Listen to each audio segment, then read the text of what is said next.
गाउँ देशी भाबीको देशी मालको कथा। यो जाडोमा म गाउँ गएको बेला हाम्रो खेतमा काम गरिरहेकी गाउँकी देशी भाउजूलाई कसरी चुदे। मेरो देशी गरेको देशी कथा सुनेर आनन्द लिनुहोस्। साथीहरू, म प्रभात वीरगञ्जबाट तपाईलाई देशी भाबीको देशीको कथा ल्याएको छु। तर यो एकदमै सत्य र कामुक देशी कथा हो। मलाई आशा छ तपाईहरूलाई यो स्टोरी मन पर्नेछ। यो घटना केही दिन अघि मात्रै हो, जब म आफ्नो गाउँ गएँ। त्यो बेला चिसो मौसम थियो, गहुँ सिँचाइ चलिरहेको थियो र तिलहन बाली पनि फलेको थियो। मेरो खेतमा 5 सोहनीको काम अघिल्लो दिनदेखि नै भइरहेको थियो। सोहनी भनेको खेतबाट घाँस हटाउने। सोहनी महिलाहरू खेतबारीमा मजदुरको रूपमा काम गर्छन्। मेरो खेतमा पनि सोहनीमा 12 जना महिला आएका थिए। ती सबै महिलाको उमेर 35 देखि 50 वर्षको बीचमा थियो। यो बीचमा थियो, तर एक 25 वर्षको थियो। उनको नाम कजली थियो। कजली मेरो गाउँको मात्र थिइन्। उनको युवावस्था निकै उथलपुथल थियो।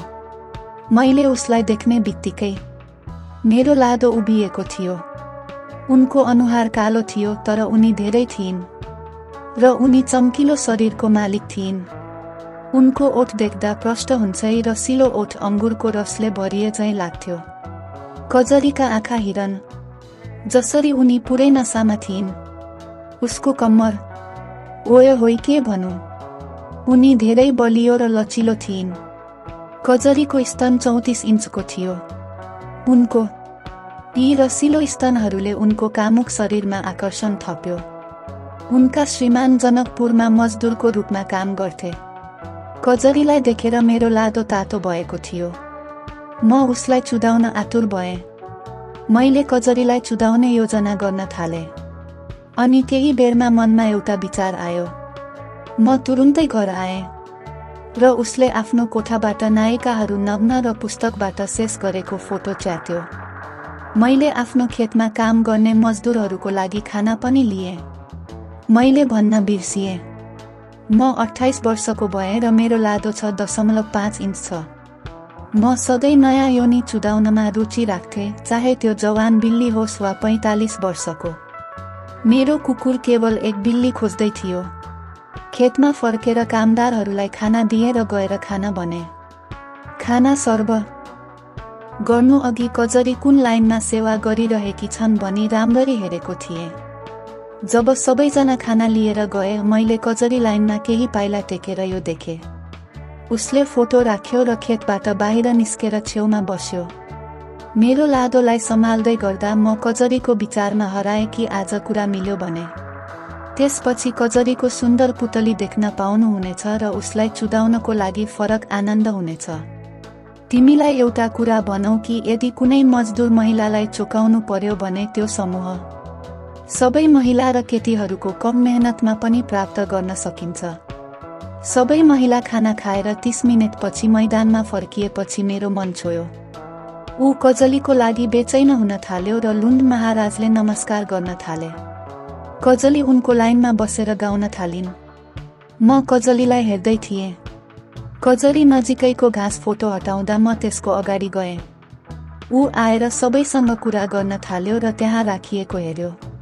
तस्बिरहरू हेरिरहेका थिए जुन अब कजलीलाई दिन थालेका थिए। कजली त्यहाँ पुगेपछि म त्यहाँबाट टाढिएर उनलाई हेर्न थालेँ। फोटो हेरेपछि के गर्छिन्, मैले देखेँ कि उनी तस्बिरहरू ध्यानपूर्वक हेर्दै थिए। त्यसपछि उनकी भाउजूले ती फोटोहरू हेरे। मेरो पनि आँखा समाए। भाउजू लगभग 36 वर्षकी थिइन्। उनी पनि उत्कृष्ट देखिन्थिन्। उनको भाउजू तुरुन्तै कजलीको हातबाट सबै फोटो लिएर हेर्न थाले। त्यसपछि ती सबै श्रमिक महिलाहरूले आपसमा अश्लील मजाक गर्न थाले। सबैले ती फोटो खिचे देखियो।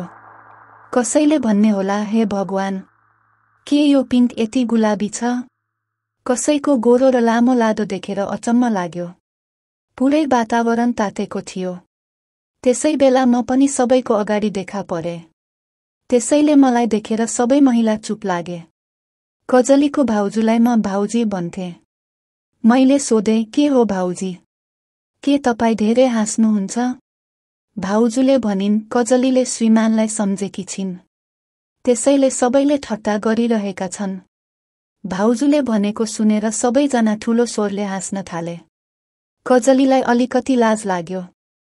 मैले भने, यदि तिम्रा भतिजालाई तिम्रा दाजुभाइको सम्झनाले झन् सताइरहेको छ भने तिम्रो यो भाउजूलाई सम्झनुस्। दाजुभाइ पनि उपयोगी छ। भाउजी, आखिर कजली भाउजी पनि एकदमै राम्री र भाइ उनीहरूलाई छोडेर गएका छन्। म पक्कै सम्झनेछु। कजरीले भनिन्। याद आयो। तर के?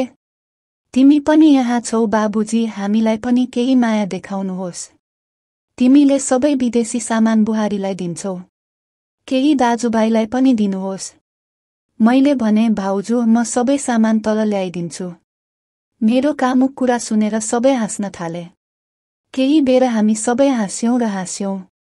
त्यसपछि मैले भने, तिमी अलि छिटो काम गर, म जाँदैछु। कसैलाई थाहा नहोस् भनेर खेत छोडेर रायोको खेतमा लुकेको थिएँ। म टाढा जाने बित्तिकै तिनीहरू सबैले लादोर पुतलीको बारेमा फोहोर कुरा गर्न थाले। मेरो ध्यान कजरीमा मात्र थियो। कजरी अहिले तातो देखिन थालेको देखे। केही समयपछि कजली त्यहाँबाट उठेर तोरीको खेततिर आउन थाले। मलाई सबैजना यहाँ पिसाब गर्न आउँछन् भन्ने थाहा थियो। कजली पनि पिसाब गर्न आउँथिन्। यता उता हेर्दै मैदानको छेउमा बसेर पिसाब फेर्न बसेपछि सारी माथि तानेकी थिइन्। मैले उसको देशी पुतलीको झलक पाउन थाले।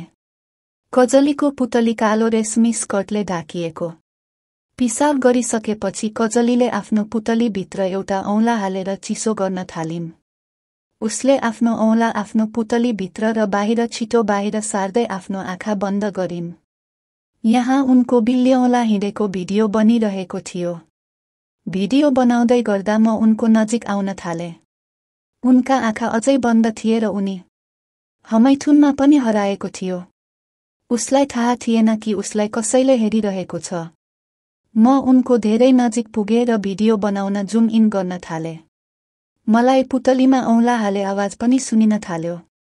अनि उसको मुखबाट निस्केको हल्का चित्कारले पनि मलाई खुसी बनाइरहेको थियो। मैले बिस्तारै भने, कजली भाउजी कहाँ हरायौ? यो सुनेर ऊ आत्तिएर सारी तल राखेर उभिएर बनी, बाबु के गर्दै हुनुहुन्छ? मलाई पिसाब गरेको हेर्न आउनु भएको छ। म जाँदैछु। यी सबै कुरा म तिम्रा बुवालाई भन्छु। म हाँस्न थाले र भने, जाऊ भाउजूलाई भन, मैले पनि तिमीलाई पिसाब गरेको देखेँ। पुतलीमा औँला हानेको भिडियो बनाएको छ। म तिमीलाई हतमैथुन गरेको भिडियो सबैलाई देखाउनेछु। यो सुनेर कजरी डराएर भनिन्, बाबु यस्तो नगर्नुस्। म भन्दिन, तर तपाईले भिडियो हटाउनुहोस्। मैले भने, एउटा शर्तमा। यदि तिमीले आफ्नो सौन्दर्यको सुन्दरता देखाउँछौ भने। उसले हाँस्दै भनी, ठीक छ, त्यो कुरो हो। म जस्तै तिमी पनि आगोमा छौ। त्यसैले ठिकै छ। आज तपाईको खेतमा धेरै काम छ। 2 दिनपछि जब तपाई खेतमा पानी दिनुहुन्छ मलाई तपाईको ट्युब साँडेमा हेर्नुहोस्। मैले भने, ठीक छ। तर आज मेरो लिङलाई चिसो गर। 5 मिनेट मात्र हल्लाउनुहोस्। कजलीले भनिन्, ठीक छ। म साँझ 4 बजे यो तोरीमा तिम्रो लादोको काम पूरा गर्छु। मैले भने, ठीक छ। तर भाउजू अहिले केही गर। उसले आफ्नो हात मेरो तल्लो भागमा राख्यो र मेरो लादोलाई स्याहार्न थाल्यो। उनको अनुहारमा मुस्कानौनी आइन्। कजलीले भनिन्, बाबु तिमी धेरै मिठो र ठूलो छौ। मैले भने, कजली जबदेखि मैले तिमीलाई देखेको छु मलाई तिमीलाई चुदाउन मन लागिरहेको छ। योजना बनाउँदै थिए। तिमीले देखेका तस्बिरहरू पनि मैले राखेका थिए। यो सुनेर कजली हाँस्न थालिन् र भनिन्, म तिमीलाई मेरो पुतली दिन्छु। बाबुजी तर तपाईले हामीलाई पनि केही उपहार दिनु पर्नेछ। मैले राजी भएँ र कजलीको हातमा मेरो लादो दिएँ र उसलाई चुदे।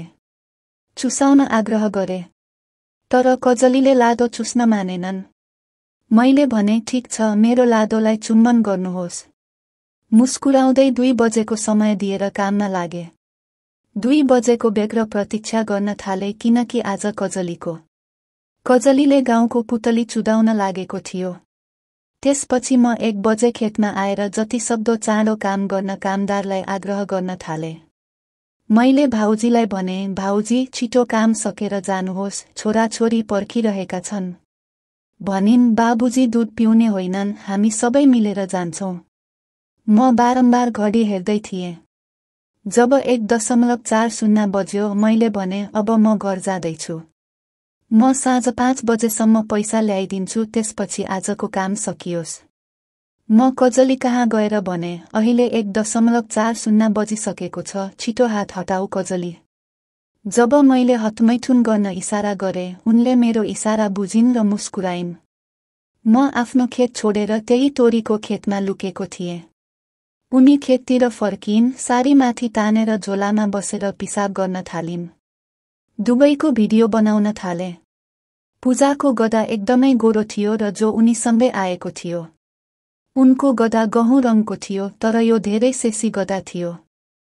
पहिले कजरीको मजा लिन्छु, त्यसपछि उसको प्वालमा मेरो लादो घुसाउने प्रयास गर्छु भन्ने सोचेको थिएँ। दुवैजना फेरेर खेतमा काम गर्न गए। मेरो लादो ठाडो थियो, त्यसैले मैले त्यसमा थुके र यसलाई धेरै भिजाउँदै थिएँ। करिब 2.05 बजे कजरी आउँदै गरेको देखे, म त्यहीँ उभिएँ। ताकि कजलीले मलाई देख्न सकुन्। कजलीको नजर म माथि परेपछि मलाई रिस उठ्यो। बाट आएको हो। त्यसपछि हामी दुवै मैदानभित्र अलिकति गएर बस्यौं। कजलीले भनिन्, साहब समय कम छ, छिट्टै तल राख। जब मैले उनको सारी माथि उठाए, उनले भनिन्, बाबु मलाई पहिले गर्न दिनुहोस्। मैले भने, तिमीलाई बिहे गरौँ। मैले औँलाले उसको पुतली ओठ फैलाएर भने, ओ मेरी रानी।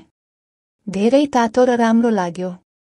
त्यसपछि मैले कजरीलाई मेरो लादो चुसाउन भने, तर उनले मानिनन्। कजलीले भनिन्, सर समय कम छ। छिटो लिनुहोस्। मैले उसलाई त्यही घोडीमा परिणत गरे किनभने मैले उसलाई तोरीको खेतमा पल्टाएको थिएँ। हुन सकेन। ऊ घोडी बन्ने बित्तिकै मैले फेरि मेरो थुकले मेरो लादो थोपाएँ। उसलाई भिजायो र उसको पुतलीमा थुक्यो। त्यसपछि उसले लादोलाई उनको पुतलीको बीचमा लगेर बलियो धक्का दियो। उनी चिच्याइन्, तर मैले हातले उसको मुख थिचे।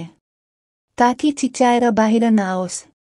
म 1 मिनेट पनि नहिँडी बसे। त्यसपछि मेरो लादोलाई तीव्र गतिमा उसको पुतलीभित्र र बाहिर धकेल्न थाले। कजली रमाइलो गर्दै भन्दै थिइन्, ए तिमी धेरै मोटी छौ। तर अलिकति हतार गर्नुहोस्। मेरो पुतली अझै तयार भएको छैन। तर म तिम्रो खुसीको लागि बकवास गर्दैछु। एक छिटो झट्का दिनुहोस् र आफ्नो भानको रस मेरो पुतलीमा छोड्नुहोस्। मैले भने, कजरी आज म तिम्रो पुतली चोद्दैछु, तर मैले तिम्रो पुतलीलाई राम्ररी माया गर्न सके। न त म तिम्रो स्तनलाई स्याहार गर्न सक्दिन। रेशमी कपालले ढाकिएको तिम्रो पुतलीमा मैले भर्खर मेरो लादो घुसाएको छु। यति भनिसकेपछि मैले उनको देशी पुतलीलाई 5 मिनेटसम्म उच्च गतिमा चुदे। कजली र म हामी दुवैले सँगै अर्गास गरेका थियौं। म मेरो तल्लोबाट रुमाल निकालेर उसको पुतली र मेरो लादो सफा गरिदिए। त्यसपछि चुम्बन नगरी उसले उपहार स्वरूप 1000 रुपैयाँ दिए। गाउँको देशी भाबीको देशी स्टोरी तपाईलाई कस्तो लाग्यो? हजुरहरूले आफ्नो कमेन्ट लेख्नुहोला।